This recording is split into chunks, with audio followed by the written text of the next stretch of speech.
أشهد أن محمد رسول الله.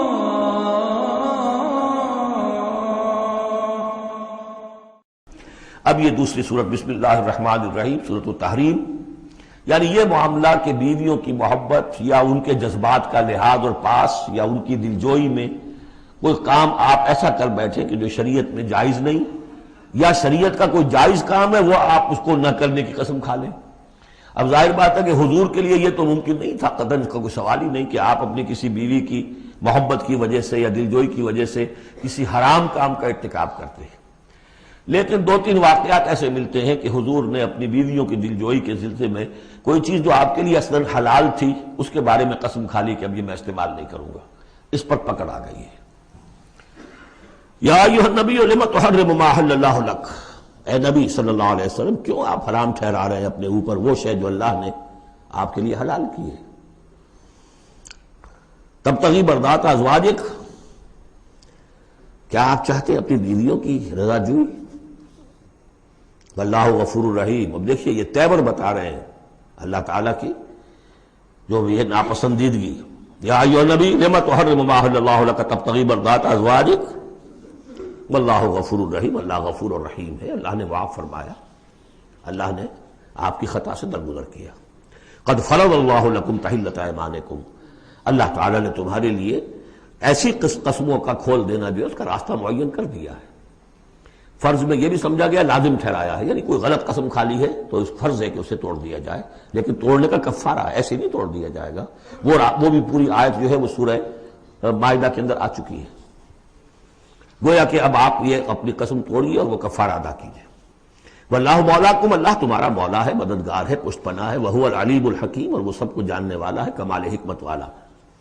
وَإِذْ أَسَرَّ النَّبِيُّ إِلَىٰ بَعْضِ أَزْوَاجِهِ حَدِيثًا، اور جب نبی نے صلی اللہ علیہ وسلم اپنی بعض ازواج، اپنی کسی زوجہ محترمہ کو کوئی بات بتائی، اسرہ اسرار سے، خفیہ طور پر، راز کے طور پر، میں ان تفاصیل میں نہیں جا رہا کہ واقعات کیا تھے ورنہ بہت دیر لگ جائے گی، بات سمجھنی چاہیے، باقی یہ کہ آپ تفسیروں میں دیکھ سکتے ہیں۔ تو آپ نے کوئی بات اپنی کسی ایک زوجہ محترمہ کو بتائی اور کہا دیکھو یہ کسی اور سے کہنا نہیں، یہ میرا راز ہے۔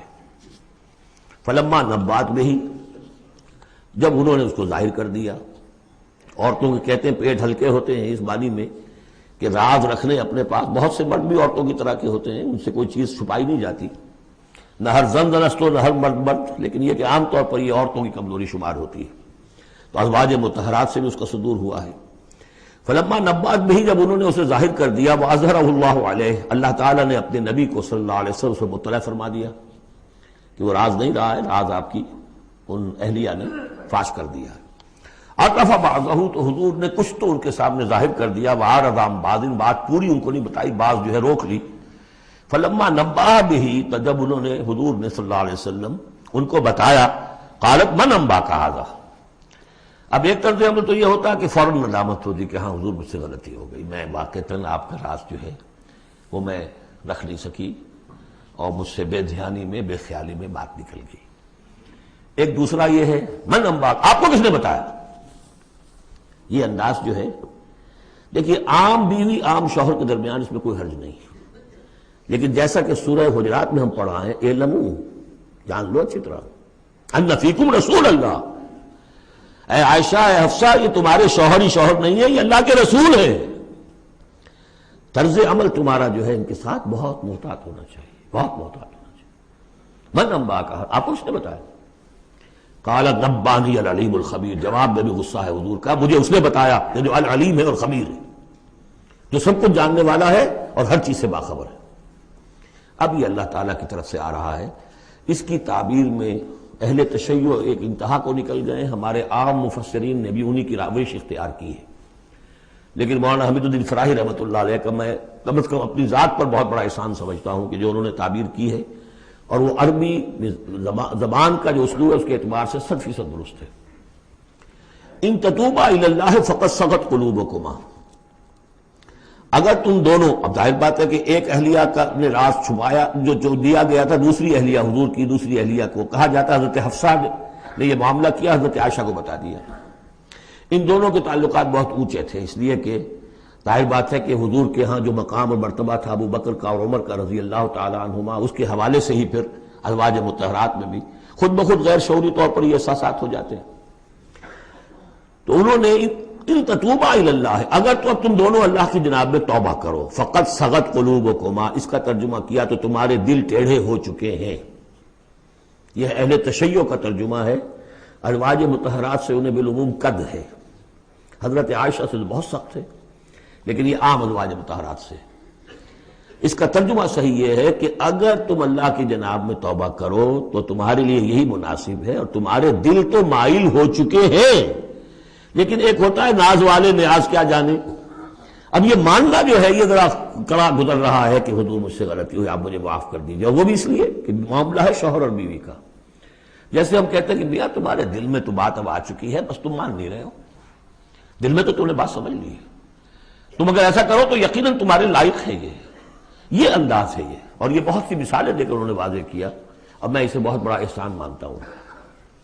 ان تتوبا الی اللہ فقد صغت قلوبکما، اللہ کی جناب میں اگر توبہ۔ اچھا، صغن کا ایسا لفظ ہے یہ عربی زبان کا جو میں نے پہلے بھی آپ کو بتایا تھا، مالا الا مالا عن، میلان سے، مالا کے بعد الا ہوگا کسی شے کی طرف میلان، توجہ اس کا ہونا، دل کا ادھر رجحان ہونا، اور مالا عن کسی چیز سے نفرت ہو جانا، لفظ ایک ہی ہے، مال، میلان، الا اور عن۔ رغب الا، رغب عن، راغب ہوا اس شے کی طرف اور راغب ہوا اس چیز سے، متنفر ہو گیا اس چیز سے، لفظ ایک ہی ہے، رغبت۔ اس طرح صغب کا لفظ ہے، تو صغب جو ہے دونوں طرف جاتا ہے، تمہارا دل تو مائل ہو ہی گیا ہے۔ کس طرح مائل ہو گیا ہے؟ یعنی وہ واقعتاً اپنی خطا کا احساس ہو گیا ہے تمہارے دلوں کو، اب صرف یہ ہے کہ زبان سے بھی اس کا اعتراف کرو۔ جیسے کہ حضرت آدم کو احساس ہو گیا تھا اپنی خطا کا، تو اللہ تعالیٰ نے الفاظ سکھا دیے تھے، فَتَلَقَّى آدَمُ مِن رَبِّهِ كَلِمَاتٍ فَتَابَ عَلَيْهِ۔ یہ ترجمہ ہے اس آیت کا صحیح۔ ان تتوبا الی اللہ فقد صغت قلوبکما وان تظاہرا علیہ، اور اگر اب جیسے کہ قاعدہ ہے عام طور پر حضور کی بھی کوئی ہلکا سا سہو اگر ہو جاتا تھا تو کس قدر انداز جو ہے سخت ہو جائے قرآن مجید کے اندر، اس لیے کہ بڑے لوگوں کے معاملے بڑے ہیں، الرب رب من تنزل والعبد عبد من ترقى۔ اسی طرح جو بھی اونچے لوگ ہیں ازواج مطہرات ہیں، تو ان کا بھی جو بھی اظہار ناپسندیدگی ہو رہا ہے اللہ کی طرف سے، اس میں الفاظ بڑے سخت ہیں۔ اگر تم دونوں نے کوئی گٹھ جوڑ کر لیا، ان تظاہرا علیہ، محمد کے خلاف صلی اللہ علیہ وسلم، کوئی متحدہ بھاگ بنا لیا، تو سن لو فإن اللہ هو مولاه وجبریل وصالح المؤمنین والملائکۃ بعد ذلک ظہیر، کہ اللہ ان کا ولی ہے، دوست ہے، پشت بنا ہے، مددگار ہے، پھر جبرائیل ہے، پھر تمام صالح اہل ایمان ہے، پھر یہ کہ تمام فرشتے بھی اس کے بعد ان کے پشت بنا ہے۔ تو ان کے ساتھ معاملہ جو ہے وہ ان کے مقام کی مناسبت سے کرو، چاہے وہ تمہارے شوہر ہیں اور تم ان کی بیوی ہو، لیکن معاملہ کرو اس میں تمہارے امتی ہونے کا پہلو جو ہے وہ کہیں نگاہ سے اوجھل نہ ہو، وہ اللہ کے رسول ہیں، تم امتی ہو۔ عسیٰ ربہ، ابھی اور سختی آ رہی ہے، امید ہے کہ ان کا رب ان طلقکن، اگر تم سب کو طلاق دے دے، ان یبدلہ ازواجا خیرا منکن، کہ بدل دے تم سے کہیں بہتر بیویاں ان کو عطا کر دے، مسلمات مومنات قانتات تائبات عابدات سائحات سیبات وابکارا۔ یہ سارے اوصاف ان میں واو ہے ہی نہیں، بیک وقت یہ سارے اوصاف ہوں، مسلم بھی ہوں، مومن بھی ہوں، فرما بردار بھی ہوں، توبہ کرنے والیاں، عابدات عبادت گزار، سائحات دنیا کی لذات سے کنارہ کش، سیبات بھی ہو سکتی ہیں۔ حضور کے نکاح میں تو اکثر سیبہ ہی آئی ہیں۔ سیبہ وہ ہے جن کی پہلے کوئی شادی ہوئی ہو، طلاق ہو گئی ہو، یا یہ کہ بیوہ ہو گئی ہو، اکثر و بیشتر جو آپ کے نکاح ہیں وہ سیبات سے ہیں۔ وہ ابکارا، اور کنواری بھی، تو ایک غالباً جہاں تک مجھے میرا ذہن ہے صرف ایک حضرت عائشہ صدیقہ ہے رضی اللہ تعالی عنہ کہ جو کنواری حیثیت سے آئی ہیں حضور کے نکاح میں، باقی سب کی سب سیبہ تھیں۔ یہ تو ہو گیا ایک خاص معاملہ عائلی زندگی سے متعلق۔ حاصل کیا ہوا کہ وہ معتدل معاملہ رکھو، حقوق الزوجین اپنی جگہ ہیں، فرائض الزوجین اپنی جگہ ہیں، اللہ کے حقوق اس سے بالا ہیں، ان کو اوپر قائم رکھو، اور اس کے تحت جو ہے جو بھی اللہ نے حقوق معین کر دیے، فرائض معین کر دیے، ان کو ادا کرو۔ لیکن یہ کہ ادھر اگر ہو گیا معاملہ تو بھی سلیقے سے ہو، بات نہیں بن رہی ہے، اگر رخصت کرنا تو شرافت کے ساتھ، اس کے یہ قواعد و ضوابط ہیں، اور اگر ادھر جانا ہے تو روکو اپنے آپ کو کہ کہیں ان کی محبت، یا ایھا الذین آمنوا ان من ازواجکم واولادکم عدوا لکم فاحذروہم، تو ڈرو ایسا نہ ہو کہ ان کی محبت جو ہے وہ تمہیں کسی غلط راستے پر لے جائے۔ اب جو حصہ آ رہا ہے سورہ مبارکہ کا، اس میں ایک تو یہ 3 آیتیں درمیان میں آ رہی ہیں، وہ تو خاص طور پر جو ہے یوں سمجھیے خواتین سے متعلق نہیں ہے، مردوں سے متعلق ہیں، اور وہ اصل میں سورہ حدید کا سلسلہ جو ہے جو آخر اب اختتام پر آ رہا ہے، اس کا نقشہ جو ہے یہاں پر پھر آ جائے گا۔ یا ایھا الذین آمنوا قوا انفسکم واہلیکم نارا، اہل ایمان بچاؤ اپنے آپ کو اور اپنے اہل و عیال کو آگ سے۔ یعنی دیکھیے ایک نیگیٹو اسپیکٹ تو یہ آیا تھا، یا ایھا الذین آمنوا ان من ازواجکم واولادکم عدوا لکم فاحذروہم، یہ تو نیگیٹو ہے۔ اپنے آپ کو محفوظ رکھو، ان کی محبت، ان کی دلجوئی تمہیں غلط راستے پر نہ ڈال دے۔ اب یہاں جو پازیٹو ہے، تم جن کے بھی شوہر ہو اور تم جن کے بھی باپ ہو، ان کی زندگی کو دین کے رخ پر ڈالنا تمہاری ذمہ داری ہے۔ اپنی سی کوشش کرنا، ڈال دینا یہ تمہارے اختیار میں نہیں ہے۔ حضرت نوح کا ایک بیٹا بھی ان کے نگاہوں کے سامنے غرق ہو گیا، کوئی بات نہیں، لیکن تم کیا کر رہے ہو؟ تم اپنے اہل و عیال کے حق میں سمجھا تم نے یہ ہے کہ صرف نان نقصے کی ذمہ داری ہے، کھانا پلانا ہماری ذمہ داری ہے، بس۔ یہ بہت غلط ہے۔ بندہ مومن ہونے کے ناطے پہلا فرض یہ ہے کہ اپنے آل، اپنے اولاد، اپنے اہل و عیال کو آگ سے بچانے کی فکر کرو، تربیت ان کی، دین کے لیے رجحان ادا کرنا ان میں، اس کے لیے جو بھی ممکن طریقے ہو اختیار کرنا، یہ تمہاری ذمہ داری ہے۔ یا ایھا الذین آمنوا، اہل ایمان بچاؤ پہلے اپنے آپ کو، فطری بات ہے، قوا انفسکم، جیسے حضور فرمایا کرتے تھے اپنے خطبے میں، اوصیکم ونفسی بتقوی اللہ، میں تمہیں بھی وصیت کرتا ہوں مسلمانوں کے اللہ کا تقوی اختیار، اپنے نفس کو بھی۔ اسی طرح قوا انفسکم واہلیکم نارا، بچاؤ اپنے آپ کو اور اپنے اہل و عیال کو آگ سے، وقودھا الناس والحجارہ، اس کا ایندھن بنیں گے انسان اور پتھر، علیہا ملائکۃ غلاظ شداد، اور اس پر ایسے فرشتے ہیں معمور ہیں اس جہنم پر کہ جو بڑے تند خو ہیں، سخت دل ہیں، شداد، لا یعصون اللہ ما امرہم۔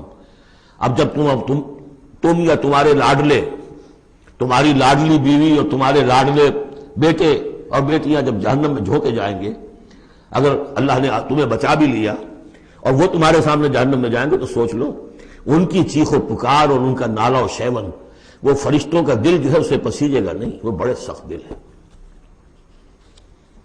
اب سوچ لو کن کے حوالے کرنا چاہتے ہو؟ جہنم کے داروغہ کے حوالے کرنا چاہتے ہو اپنی بیویوں کو اور اپنی اولادوں؟ یہ محبت نہیں، یہ تو عداوت ہو گئی ہے۔ تم سمجھ رہے ہو کہ محبت کا مزہ ہے، یہ اعلیٰ تعلیم دلوا رہے ہیں۔ کون سی تعلیم دلوا رہے ہو؟ جو انہیں دین کی طرف راغب کرنے والی ہے یا باغی کرنے والی ہے؟ یہ تمہاری رحمت ہے، محبت ہے یا عداوت ہے، دشمنی ہے؟ علیہا ملائکۃ غلاظ شداد، ان کا دل پسیجے گا نہیں، پتھر کی طرح سخت دل ہوگے ان کے، غلاظ شداد، چیخے جاؤ، چلائے جاؤ، نالا و شیون، لا یعصون اللہ ما امرہم، جو اللہ کا حکم ہوگا وہ اس کی نافرمانی نہیں کریں گے، جس کو جو عذاب دینا ہے وہ دیں گے، وَيَفْعَلُونَ مَا يُؤْمَرُونَ، اور کریں گے وہی کچھ جس کا انہیں حکم دیا جائے گا۔ یا ایھا الذین کفروا لا تعتذروا اليوم، اور کہا جائے گا اے کافرو اب آج تم کوئی بہانہ نہ بناؤ، انما تجزون ما کنتم تعملون، تمہیں وہی کچھ بدلے میں دیا جا رہا ہے جو تم عمل کر کے لائے۔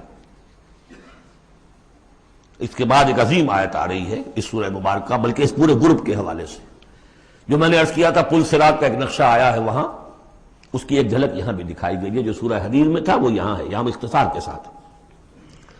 یا ایھا الذین آمنوا توبوا الی اللہ توبۃ نصوحا، اہل ایمان توبہ کرو اللہ کی جناب میں بڑے خلوص کے ساتھ، اخلاص کے ساتھ۔ اس توبہ کو یہی نہ سمجھیے کہ خدا نہ خواستہ کوئی شراب پیتا ہے بس اسے توبہ کر لی، ٹھیک ہے یہ بھی توبہ ہے، کوئی رشوت لیتا ہے رشوت سے توبہ کر لی، یہ بھی توبہ۔ سب سے بڑی توبہ یہ تم جا کدھر رہے ہو، دنیا کی طرف یا آخرت کی طرف؟ کس کے نقش قدم کی پیروی کر رہے ہو، محمد کی صلی اللہ علیہ وسلم یا کسی اور کی؟ زندگی کا رخ کیا ہے؟ پلٹو، لوٹو اللہ کی طرف، آخرت کی طرف۔ جو آپ پڑھ چکے ہیں سورہ ذاریات، ففروا الی اللہ، دوڑو اللہ کی طرف، لپکو اللہ کی طرف۔ کدھر جا رہے ہو؟ فأین تذهبون، کدھر جا رہے ہو؟ یا ایھا الذین آمنوا توبوا الی اللہ توبۃ نصوحا. غفلت میں زندگی گزر گئی، اب بھی جب تک کہ موت کے آثار شروع نہیں ہوتے، چاہے کتنے بڑھاپا آ گیا، موقع ہے. فرائض دینی کو سمجھو کہ وہ کیا ہے، ان کو ادا کرنے کے لیے کمر کسو. فرائض دینی صرف نماز و روزہ ہی نہیں ہے. فرائض دینی باطل کے غلبے کے تحت اگر تم زندگی گزار رہے ہو تو اس کے خلاف بغاوت، اس کے لیے جد و جہد. یہ نہیں کہ بس کھڑے ہو نعرہ مارو اور کوئی آپ کے اوپر گولیاں چلیں.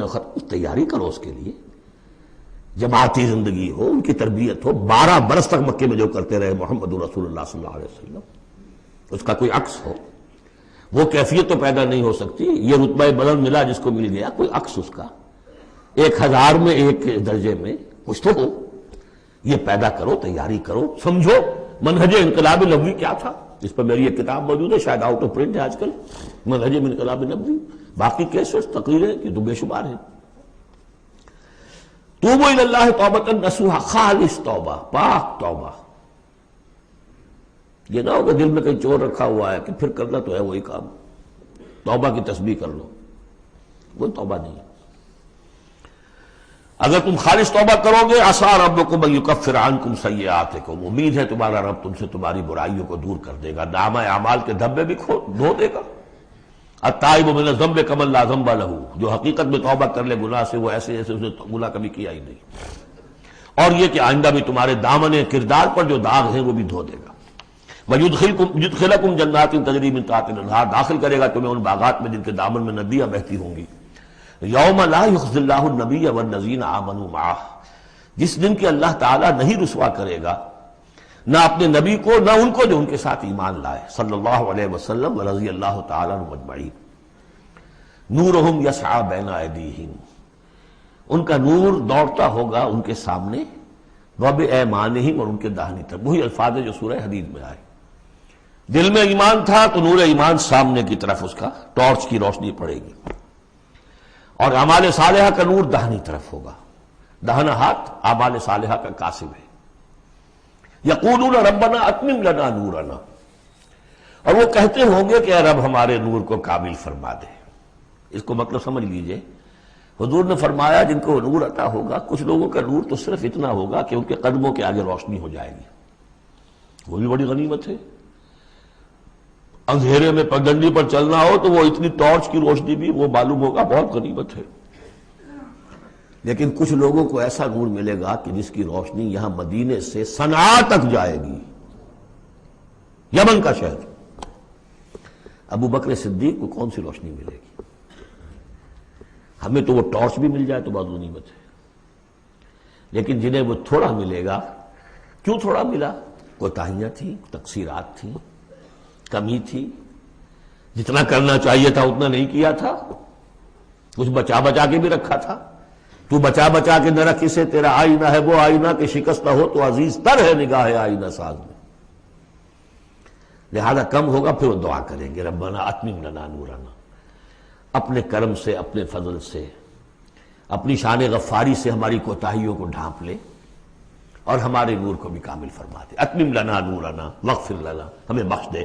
انک علی کل شیء قدیر، یقیناً اے اللہ تو ہر شے پر قادر ہے، تیرا ہاتھ کون روک سکتا ہے. یا ایھا النبی جاہد الکفار والمنافقین واغلظ علیہم ومأواہم جہنم وبئس المصیر. اے نبی صلی اللہ علیہ وسلم، جہاد کیجئے کافروں سے بھی اور منافقوں سے بھی. یہ آیت جو کہ تو سورہ توبہ میں بھی آ چکی ہے. واغلظ علیہم، سختی کیجئے. آپ کی طبیعت میں نرمی ہے، اور اس نرمی کا ناجائز فائدہ اٹھاتے ہیں منافقین، کیونکہ قانونی ان کو پروٹیکشن حاصل ہے، مسلمان تو ہے وہ، تو آپ ان کے ساتھ بھی وہ معاملہ کرتے ہیں کہ جو اہل ایمان کے ساتھ کرتے ہیں. چنانچہ وہ کہتے ہیں ہوا اذن، یہ تو کان ہی کان ہے نرے، بس کان ہی کان ہے، سن لیتے ہیں، سمجھتے تو ہے ہی نہیں، دماغ میں بھیجا نہیں ہے ان کے. یہ بھی کہتے تھے وہ.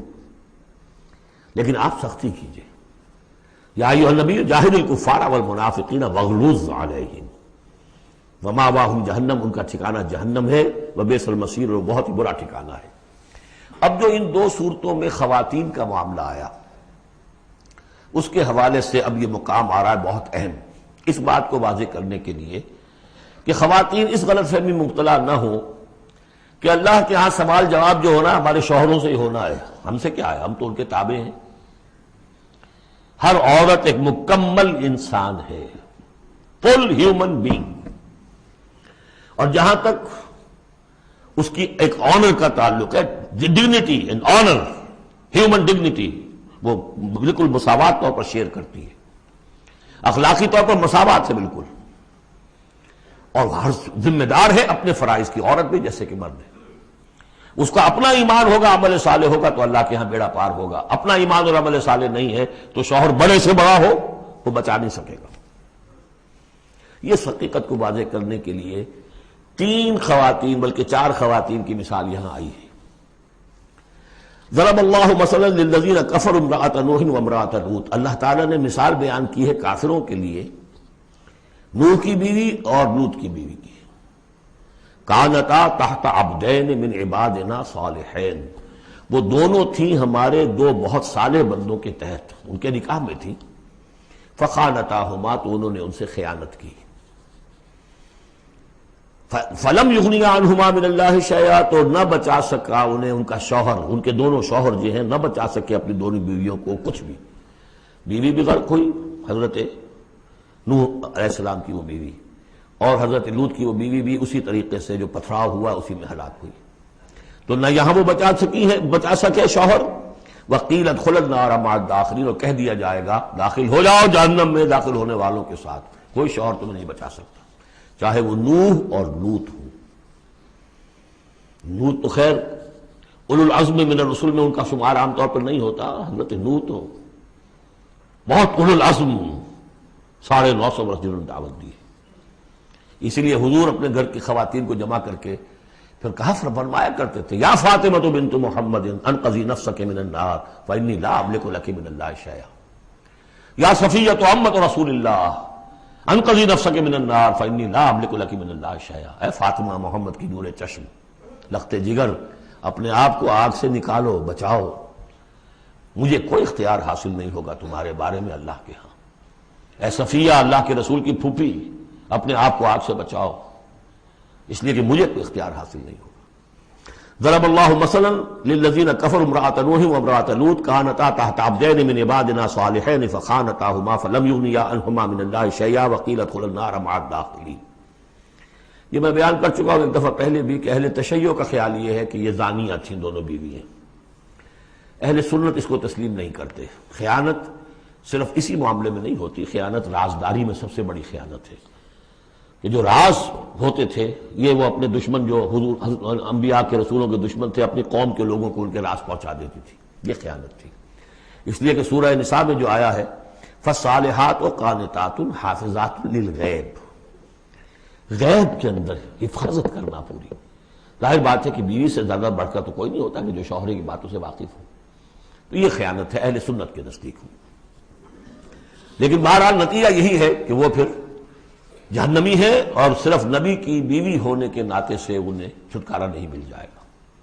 وضرب اللہ مثلا للذین آمنوا امرأۃ فرعون، اور اہل ایمان خواتین کے لیے اللہ تعالیٰ نے مثال بیان کی ہے فرعون کی بیوی کی، آسیہ ان کا نام تھا.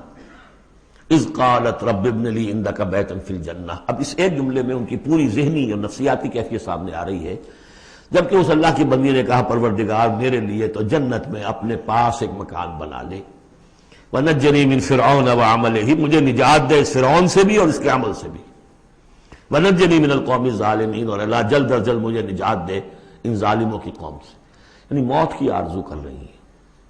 محل میں عیش و آرام ہر طرح کا حاصل ہوگا، کیا نہیں ہوگا، لیکن اللہ کے ساتھ ایمان کا معاملہ یہ ہے. اور شوہر کا جو بھی خدائی کا دعویٰ کر کے بیٹھا ہوا ہے، کیا اس نے کفر کا اور اس کا معاملہ ہے، تو ان کے اندر بیزاری کتنی ہے اپنے اس شوہر سے. تو گویا کہ 2 انتہائی مثالیں آ گئی. بہترین شوہروں کے ہاں بدترین انجام والی بیویاں، اور بدترین شوہر کے ہاں بہترین انجام والی بیوی جس کا کہ ذکر ہو رہا ہے.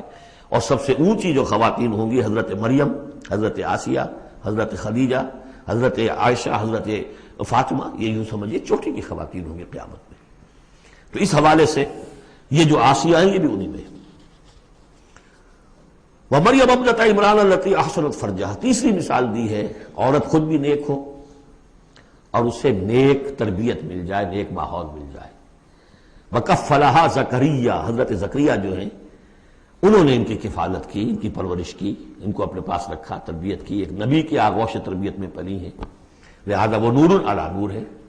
ومریم ابنۃ عمران التی احسنت فرجہا فنفخنا فیہ من روحنا، تو ہم نے پھونک ماری اس میں اپنے روح کی، وصدقت بکلمات ربہا، اور اس نے تصدیق کی اپنے رب کی تمام باتوں کی، جو بھی وحی کے ذریعے سے فرشتے بتاتے رہے کہ اے مریم تجھے اللہ نے چن لیا ہے، اور اے مریم تمہارے لیے اللہ کا فیصلہ یہ ہے کہ تیرے ہاں بیٹا ہوگا، یہ ساری باتیں انہوں نے مانی تسلیم کی۔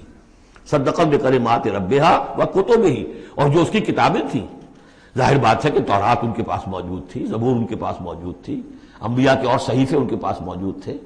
یہ تو صرف 1900 سال پر پہلے کی بات ہے جو ہم کر رہے ہیں اس وقت۔ All the prophets of the old testament, ان کے تمام صحیفے، پوری اولڈ ٹیسٹمنٹ موجود تھی۔ وکتبہ، اور اس کی تمام کتابوں کی انہوں نے تصدیق کی۔ وکانت من القانتین، اور وہ تو بہت ہی فرما بردار بندیوں میں سے تھیں۔ تو تین چیزیں تو آ گئی، چوتھی کسر رہ گئی کہ نہیں رہ گئی؟ آپ نے کچھ سوچا یا نہیں؟ بہترین شوہر کے ہاں بدترین بیوی، بدترین شوہر کے ہاں بہترین اور خاتون، ایک خاتون نور علی نور، خود بھی نیک، ماحول بھی نیک۔ چوتھی کون سی بات رہ گئی؟ خود بھی بدتینت اور شوہر اس سے بڑھ کر، بلکہ یہ کہنا مشکل ہو جائے کہ شوہر زیادہ بدتینت ہے یا وہ خود زیادہ بدتینت ہے۔ اس کی مثال معلوم ہے کہاں ہے؟ تبت یدا ابی لہب وتب ما اغنی عنہ مالہ وما کسب سیصلی نارا ذات لہب وامرأتہ حمالۃ الحطب فی جیدہا حبل من مسد۔ یہ پھر جب وہاں پہنچیں گے پڑھیں گے، شوہر بھی بدتینت، بیوی بھی بدتینت، ظلمات بعضها فوق بعض۔